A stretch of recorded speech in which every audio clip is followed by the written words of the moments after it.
Tu es un Dieu d'amour, Seigneur. Tu es tout pour nous, Seigneur. Nous t'exaltons, Seigneur. Nous t'adorons, Seigneur. Tu es notre Dieu tout-puissant, Seigneur.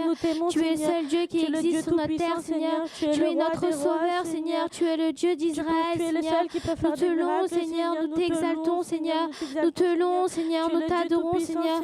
Nous te glorifions, Seigneur. Tu es le roi de gloire, Seigneur. Tu es pleine de bonté, Seigneur. Tu es pleine de grâce, Seigneur. Tu es tout pour nous, Seigneur. Tu es rempli d'amour, Seigneur. Nous te remercions pour chaque jour, Seigneur. Nous te remercions pour tout, Seigneur. Nous te louons, Seigneur. Nous te louons, Seigneur. Tu es un Dieu miséricordieux, Seigneur. Tu es un Dieu majestueux, Seigneur. Tu es tout pour nous, Seigneur. Tu es tout pour nous, Seigneur. Tu es notre libérateur, Seigneur. Tu es celui qui nous délivre de nos péchés, Seigneur. Tu es notre guérisseur, Seigneur. Tu fais des miracles dans nos vies, Seigneur. Tu es capable de grandes choses pour nous, Seigneur. Tu es tout pour nous, Seigneur. Nous te louons, Seigneur. Nous te louons, Seigneur. Ni par force, ni par puissance, mais par ton esprit. Envoie ton esprit, ni par force, ni par puissance, mais par ton esprit. Envoie ton esprit. Tu es le feu, nous sommes le temple. Tu es la voix, nous sommes le chant. Toi notre Dieu, nous sommes ton peuple. Toi la lumière, nous t'élevons. Émerveillés par toi, émerveillés par toi, ni par force, ni par puissance, mais par ton esprit. Envoie ton esprit, ni par force, ni par puissance, mais par ton esprit. Envoie ton esprit. Tu nous appelles hors des ténèbres, dans ton amour, dans ta lumière. Grâce sur grâce, relever des cendres, tu viens à nous et nous donnes vie. Émerveillés par toi, émerveillés par toi, ni par force, ni par puissance, mais par ton esprit.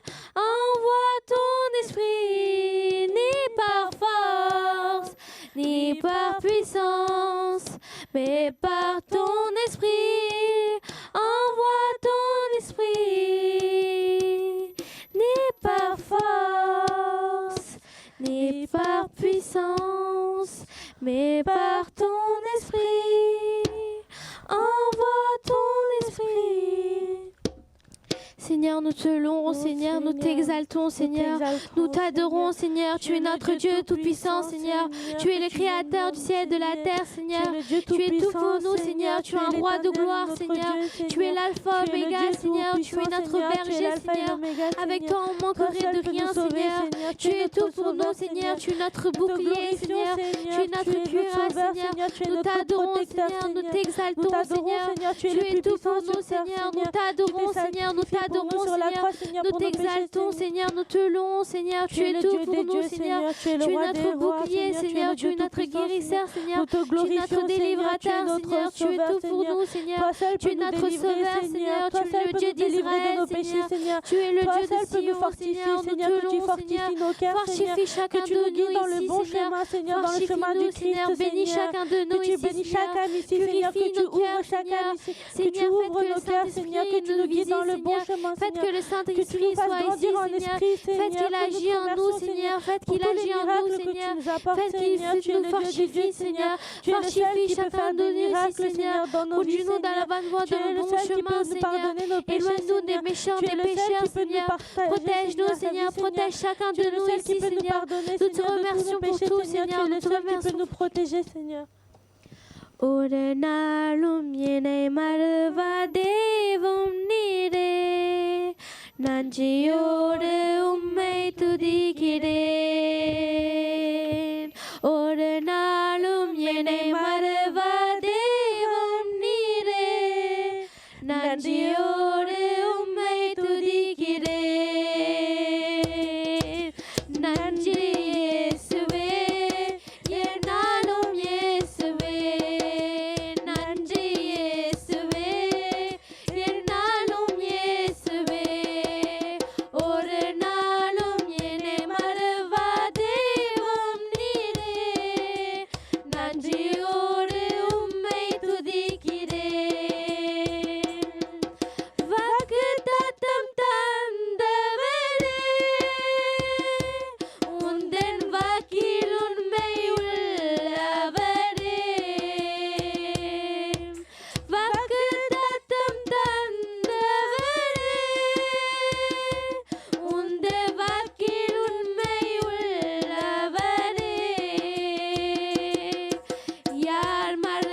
பக்கத்தில் நான் பயப்பெறனே என் துணையாக இருக்கின்றதே நீர் என்னை பக்கத்தில் நான் பயப்பெறனே என் துணையாக இருக்கின்றதே நன்றி இயேசுவே என்னாலும் இயேசுவே நன்றி இயேசுவே என்னாலும் இயேசுவே நன்றி இயேசுவே என்னாலும் இயேசுவே நன்றி இயேசுவே என்னாலும் இயேசுவே நன்றி இயேசுவே என்னாலும் இயேசுவே நன்றி இயேசுவே என்னாலும் இயேசுவே நன்றி இயேசுவே Seigneur, nous te louons, Seigneur, nous te louons, Seigneur.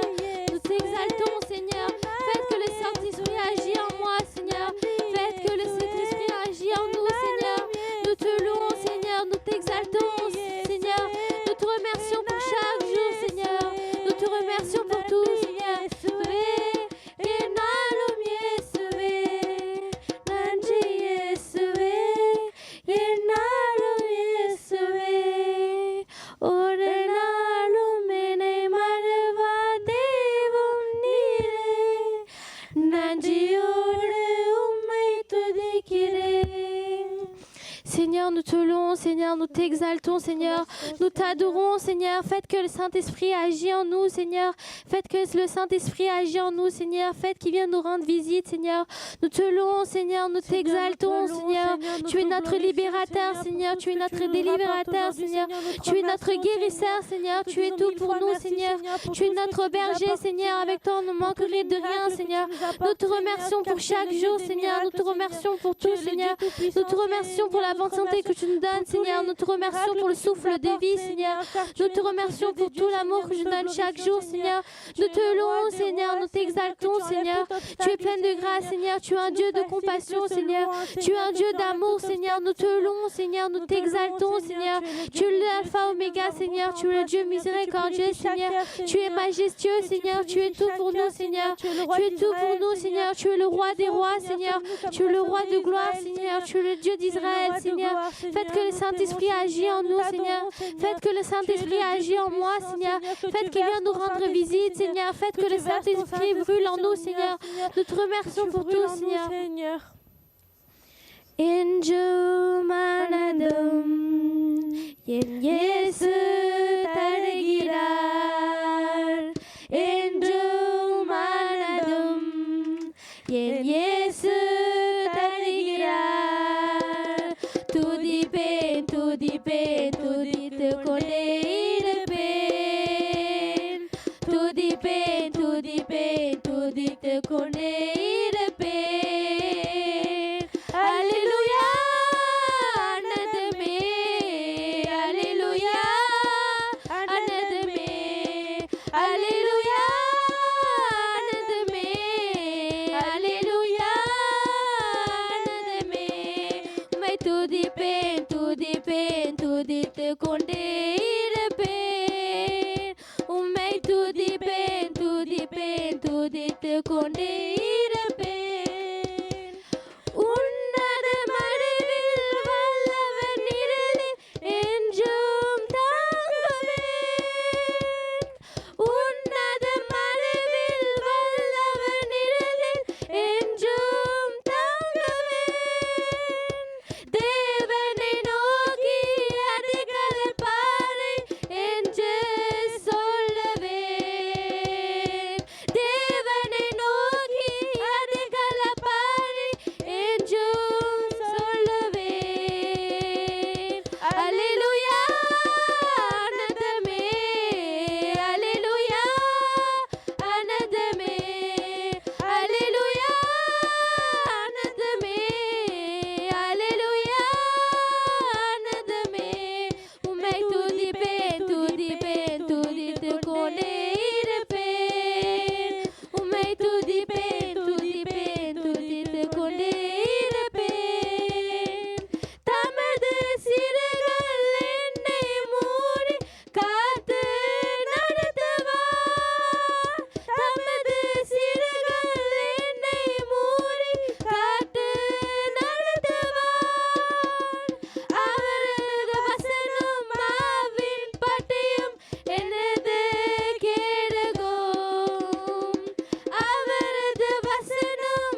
துதித்து கொண்டே இருப்பேன். உம்மை துதிப்பேன் துதிப்பேன் துதித்து கொண்டே இருப்பேன். Seigneur, nous te remercions pour ta sainte présence, Seigneur. Nous te remercions de nous avoir visités, Seigneur. Nous te remercions pour tout, Seigneur. Bénis chacun de nous ici, Seigneur. Fortifie chacun de nous ici, Seigneur. Purifie nos cœurs, Seigneur. Nous te remercions pour tout, Seigneur. Nous te remercions pour tout, Seigneur. Au nom de Jésus-Christ, Amen. Alléluia. On va prendre Juge 17, verset 17-19, s'il vous plaît. Celle du Nouveau Testament. Jude, pardon. À vous, bien-aimés, souvenez-vous de ce que les apôtres de notre Seigneur Jésus-Christ ont annoncé. Ils vous disaient, à la fin des temps, il y aura des moqueurs qui viendront en suivant leurs désirs impies. Ce sont ceux qui provoquent des divisions, sont dominés par leur nature propre et non pas l'esprit. L'arrivée de Jésus est proche. Donc, quand j'ai lu cette verset-là, il a dit, même parmi nous, même quand on est jeune ou quand on est adulte, parmi nous, dans notre église ou dans notre communauté, il y aura toujours des moqueurs autour de nous. En fait, quand j'ai lu ce message-là, ça m'a un peu choqué. J'ai dit, on est entouré des hommes chrétiens, des hommes qui sont censés connaître la parole de Dieu. Comment il peut être moqueur? Comment il peut moquer Jésus? Et pour ça, en fait, Dieu m'a montré 2 Pierre, chapitre 3, verset 3, s'il vous plaît. Sachez qu'avant tout, dans les derniers jours viendront des moqueurs, pleins de railleries. Ces hommes vivront en suivant leurs propres désirs. Ils diront, où est la promesse de son retour? En effet, depuis que nos ancêtres sont morts, tout reste dans le même état qu'au début de la création. Lisez jusqu'à la verset 7, s'il vous plaît. De fait, ils veulent ignorer que des cieux ont existé autrefois par la parole de Dieu, ainsi qu'une terre tirée des eaux et au milieu d'elle. Ils oublient volontairement que le monde d'alors a disparu de la même manière, submergé par l'eau. Donc, quand le dernier jour va arriver, il y aura des moqueurs parmi nous. En fait, on peut les distinguer par deux caractères très distincts. D'abord, ils vivront par leur propre désir. Je vais expliquer après qu'est-ce que c'est leur propre désir. Et ils diront toujours, depuis qu'on est petit, même mon grand-père m'a dit que Jésus va venir, mais il n'est pas arrivé. Mon père m'a dit, il n'est pas arrivé. Et moi, mon pasteur il est en train de me dire, tout l'entourage est en train de le dire que Jésus va arriver bientôt. Mais quand est-ce qu'il va arriver? J'attends, mais il n'est jamais arrivé et il n'arrivera jamais. Si parmi vous, que les prétendus frères qui est parmi vous, ils prononcent cette parole-là, ces gens-là, en fait, ils ne sont pas en Christ. Ils sont des personnes qui sont moqueurs. Donc, qu'est-ce qu'on doit faire de ces personnes-là? Je vais vous expliquer après. Là, on va parler de leur propre désir. Quand j'ai médité par rapport, qu'est-ce que c'est notre propre désir? Quand on dit notre propre désir, on parle de l'humanité, de la nature humaine. Et quand j'ai pensé à la nature humaine, tout de suite, il y a un verset qui est venu que vous connaissez la plupart des gens. On va prendre Galates 5. On va lire à partir du verset 19, s'il vous plaît. Les œuvres de la nature humaine sont évidentes. Ce sont l'adultère, l'immoralité sexuelle, l'impureté, la débauche. L'idolâtrie, la magie, les haines, les querelles, les jalousies, les colères, les rivalités, les divisions, les sectes, l'envie, les meurtres, l'ivrognerie, les excès de table et les choses semblables. Je vous préviens, comme je l'ai déjà fait, ceux qui ont un tel comportement n'hériteront pas du royaume de Dieu. En fait, on voit clairement ici tout ce qui est la nature humaine, tout ce qui suit notre propre désir. Quand on suit notre propre désir, on aura tous ces traits de caractère-là. Et est-ce que donc quand vous faites votre propre prière et quand vous allez vers les gens, quand vous rencontrez des personnes là, est-ce que vous examinez de vous-même, est-ce que ce caractère-là est parmi moi ou parmi les gens que je côtoie? Est-ce que vous avez fait déjà cette analyse-là? Donc, je vous invite à chaque chrétien, quand vous rencontrez de nouvelles gens, devant votre ami, devant votre père, devant votre frère, devant les gens qui font le ministère entre vous, à chaque personne, quand vous côtoyez, est-ce que cette personne-là, il vit une vie chrétienne saine? Est-ce que la nature humaine domine sa nature d'esprit? C'est ce qu'on a vu dans la Juge 17, la verset 17 à 19. Quand la nature humaine domine la nature de l'esprit, cette personne-là, en fait, il n'est pas digne de la royaume des cieux. Quand la personne qui est dominée par la nature humaine, ça veut dire que dominée par tous ces caractères-là, en fait, il détourne de plus en plus de la voie de la chrétienté, il détourne de la voie de la sainteté, il vit de manière charnelle et il tourne petit à petit de la vie éternelle. Et nous, en fait, qu'est-ce qu'on doit faire? Chaque chrétien qui est parmi nous, surtout les jeunes, en fait, il faut lire la parole de Dieu et il faut le méditer et il faut surtout éviter ce genre de personnes-là. Pour prouver ça, je vais prendre le psaume chapitre 1, verset 1, s'il vous plaît. Heureux l'homme qui ne suit pas le conseil des méchants, qui ne s'arrête pas sur la voie des pécheurs et ne s'assied pas en compagnie des moqueurs. Vous pouvez le relire, s'il vous plaît. Heureux l'homme qui ne suit pas le conseil des méchants, qui ne s'arrête pas sur la voie des pécheurs et ne s'assied pas en compagnie des moqueurs. Là, il parle 3 différentes choses. Est-ce que vous pouvez le distinguer, s'il vous plaît? Il parle de ne pas écouter les conseils des méchants et de ne pas s'arrêter sur la voie des pécheurs. Et il dit de ne pas être en compagnie des moqueurs. Quand j'ai lu ce passage-là, le mot moqueur, en fait, ça m'a pris l'esprit parce que entre jeunes, on se moque souvent. On se moque sans arrêt, on dit que je déconne, je dis ça pour plaisanter. Est-ce que Dieu, il regarde de cette manière-là? Tout ce qui est moquerie, est-ce que Dieu, il regarde de cette manière-là? Donc, quand on lit cette verset-là, on voit clairement que la moquerie, quand on moque quelqu'un, Dieu, il le considère comme un péché. Donc, quand on est entre frères et sœurs, ou même quand on est en dehors, quand on est dans ce monde-là, tout ce qui est moquerie, tout ce qui est plaisanterie, vaut mieux éviter à 99%. Parce qu'en fait, le moquerie, on prend comme un arme, pour faire des amis, pour rencontrer des gens. Mais moi, je vous conseille de quand vous moquez de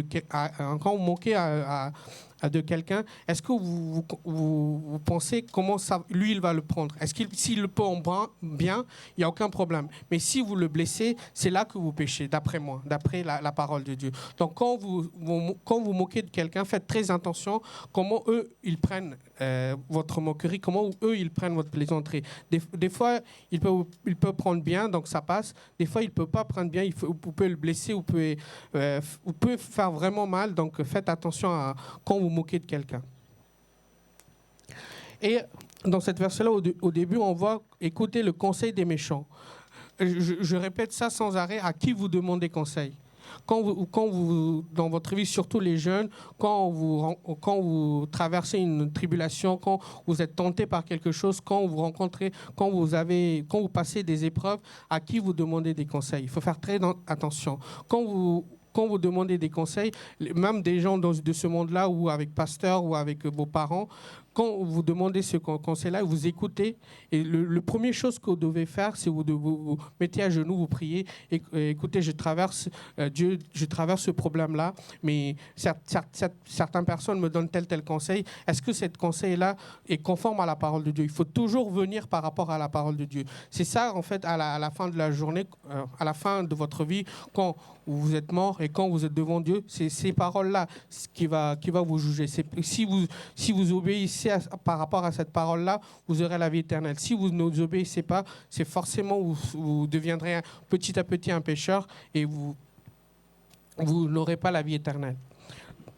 Donc, à chaque fois quand vous demandez conseil à peu importe qui, vous devez toujours revenir à la parole de Dieu, vous devez toujours prier par rapport à ces conseils-là, et après vous prenez une décision. Peut-être que Dieu, il va pas vous entendrez pas la voix de Dieu tout de suite, mais à force de pratiquer, à force de faire cette manipulation-là, cette réflexion-là, Dieu, il va petit à petit, vous allez entendre la parole, la voix de Dieu, et ça va vous amener à une vie de sainteté, et ça va vous amener à la vie éternelle. Et après, quand je vois ne s'arrête pas sur la voie des pécheurs. Pourquoi il dit ne s'arrêtez pas? Parce que nous, chaque chrétien, on court, la vie de chrétienté, c'est une course. Quand on court, des fois, on peut considérer des crevasses, on peut avoir des sommets, des montagnes. Donc, dans notre vie, le vie chrétien est une course. Mais quand on rencontre un pécheur, quand on est attiré par ce péché-là, il ne faut pas s'arrêter. Il faut dire que ça, c'est un péché. Moi, je suis chrétien, je suis en train de courir ma vie en tant que chrétien. Donc, si je m'arrête, je vais forcément être tenté par ce péché-là. Donc, je vais aller vers la direction du péché et je vais commettre ce péché-là. Donc, il ne faut surtout pas s'arrêter.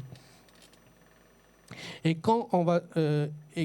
ne s'asseyez pas en compagnie du moqueur. Même si vous dites « Ah, moquer, c'est pas bien », vous ne faites pas. Mais si vous asseyez à côté d'un copain ou d'une personne qui pratique ce genre de paroles-là, eux aussi, les gens qui traversent, qui entendent le moquerie de votre ami, qui vont dire ça, lui, il dit rien, mais lui aussi, il est comme son ami qui est assis à côté de vous.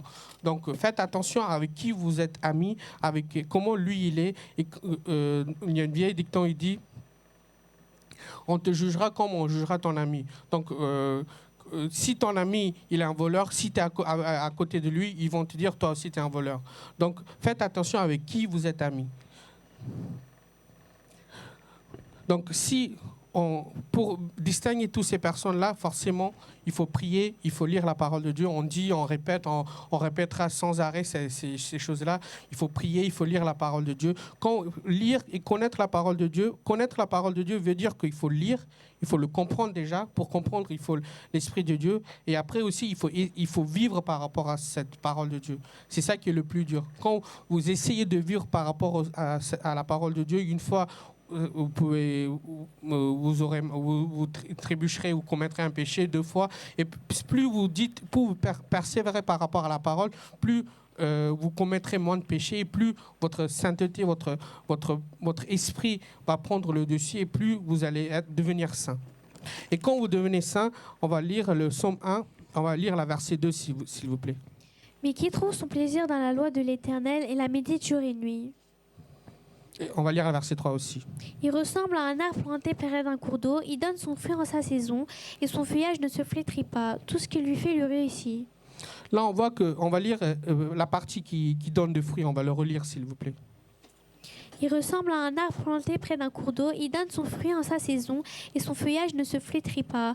Tout ce qu'il lui fait lui réussit. Donc, là, il a dit il donne son fruit en sa saison.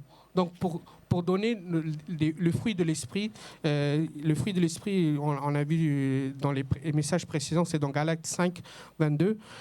Dieu, il vous donne une saison, ça veut dire une durée. Donc, à chaque fois, en fait, quand vous traversez une épreuve, quand vous traversez une tribulation, si vous faites une péché, Dieu, il va vous relever. Il va dire la prochaine fois, mon enfant, il va agir bien, il va agir par rapport à la parole. Donc, Dieu, il vous donne un temps par rapport à tous les mal que vous faites. Mais quand le temps il est fini, Dieu, on va lire juge. On va reprendre juge la verset 12, s'il vous plaît. Jude, verset 12. Ce sont des écailles dans vos agapes où ils festoient sous scrupule et ne prennent soin que d'eux-mêmes. Ce sont des nuages sans eau emportés par des vents, des arbres d'automne sans fruits, 2 fois morts, déracinés. On va le relire, s'il vous plaît. Ce sont des écailles dans vos agapes où ils festoient sans scrupule et ne prennent soin que d'eux-mêmes. Ce sont des nuages sans eau emportés par les vents, des arbres d'automne sans fruits, 2 fois morts, déracinés. On va prendre la dernière partie du verset. Ce sont des nuages sans eau, emportés par le vent, des arbres d'automne sans fruits, 2 fois morts, déracinés. Donc, si Dieu vous donnera du temps pour vous repentir, pour que vous gagniez en sainteté, pour que vous agissez par rapport à la parole de Dieu, mais quand ce temps il est fini, c'est ça qui vous attend en fait. Donc vous serez desséchés, déracinés. Et on va lire la verset 13. Des vagues furieuses de la mer qui rejettent l'écume de leur impureté, des astres errants auxquels l'obscurité des ténèbres est réservée pour l'éternité. Donc il y aura, en fait, le vent, ça veut dire que durant le jugement dernier, vous serez balayés et vous allez en enfer. C'est ce qui dit de manière en général.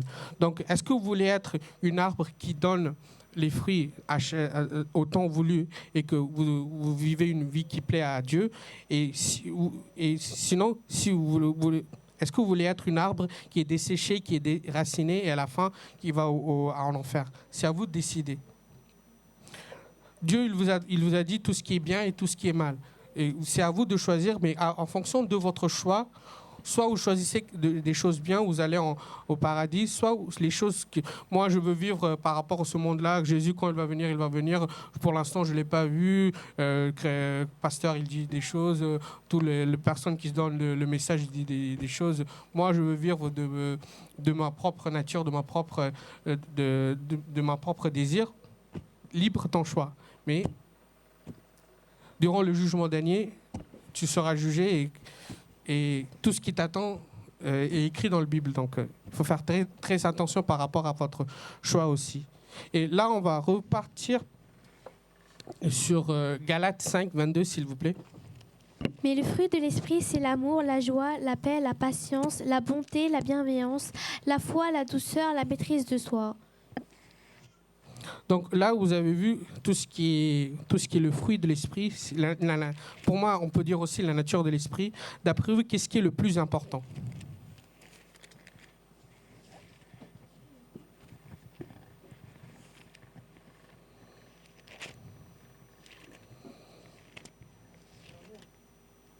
Pourquoi l'amour?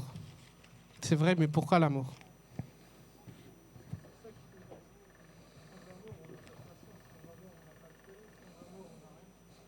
Oui, c'est vrai. C'est vrai. Et il y a aussi une autre raison, que Dieu est amour.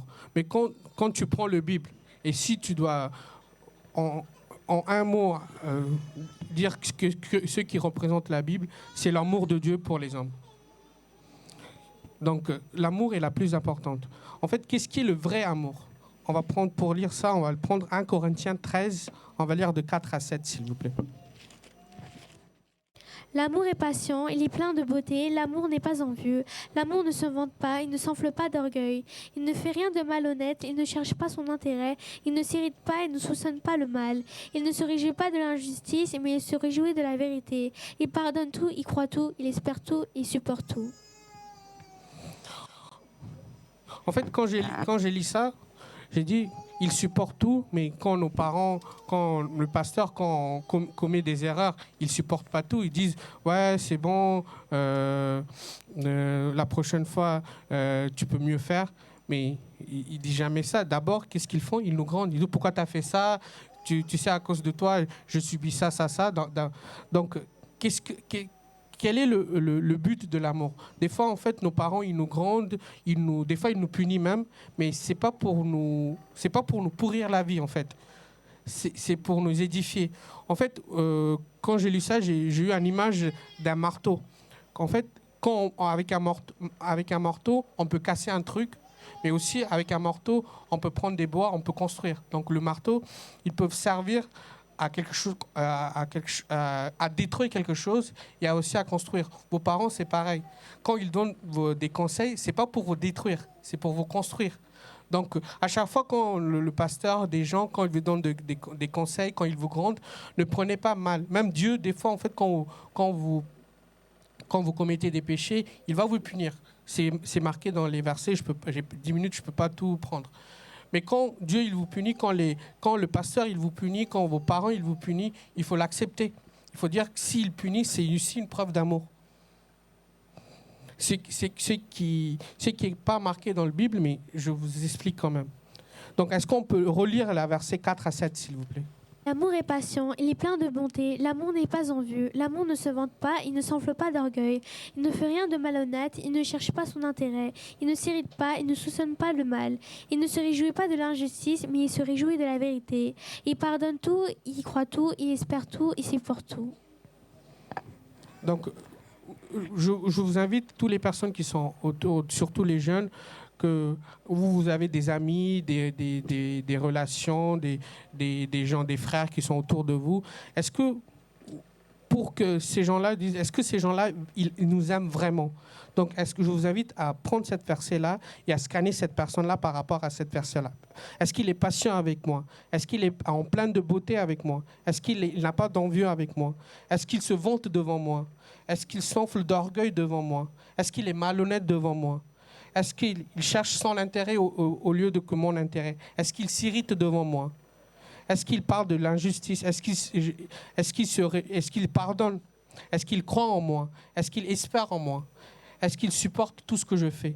Donc, si vous scannez par rapport à tout ça, si vous scannez tous les gens qui sont autour de vous, vous direz seulement telle personne-là, il m'aime vraiment, telle personne-là, pas tellement que ça. Donc, en fonction de ça, vous pouvez construire votre vie de relation. Donc, je vous invite à méditer par rapport à tous ces versets-là. D'abord, de méditer, est-ce que, par rapport à la nature humaine, est-ce que j'ai quelque chose qui correspond à la nature humaine? Si vous avez quelque chose, priez et dites, Dieu, je suis en colère sans arrêt, j'ai de l'orgueil sans arrêt, je suis irritant sans arrêt. Donc, Dieu, pardonne-moi et donne-moi ton esprit, l'Esprit Saint, pour que je surmonte tout ça. Et après, quand vous allez vers des gens, quand vous demandez des conseils, analysez les gens autour de vous. Est-ce que ces gens-là, ils vous poussent vers une vie de sainteté? Est-ce qu'ils vous abaissent?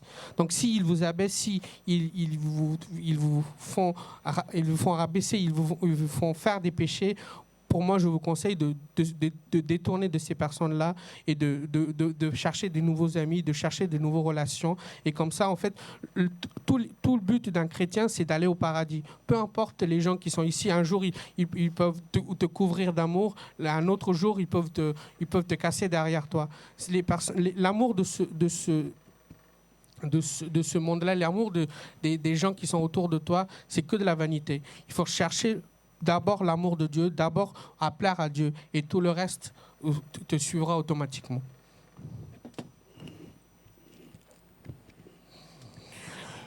On va se lever, on va prier par rapport à cette parole-là. Dieu, je te remercie, Dieu, pour ce culte jeune. Jésus, je te remercie par rapport à cette parole, c'est Jésus.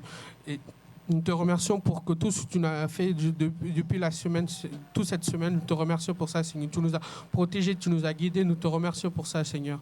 Nous te remercions pour tout ce que tu nous as fait toute cette semaine-là, nous te remercions pour ça, Seigneur. Nous te remercions de début jusqu'à la fin de ce culte, tu étais parmi nous, nous te remercions pour ça, Seigneur.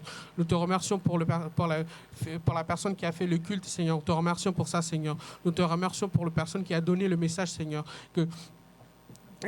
Tu nous as parlé à travers cette personne, à chacun des jeunes qui sont parmi nous, Seigneur. Nous te remercions pour ça, Seigneur. Nous prions pour le culte qui va venir, Seigneur, pour le culte principal, Seigneur. Que Dieu parmi nous, que tu restes parmi nous, que l'Esprit Saint, qu'il soit parmi nous, Seigneur. Nous te remercierons pour ça, Seigneur. Au nom de Jésus-Christ. Amen.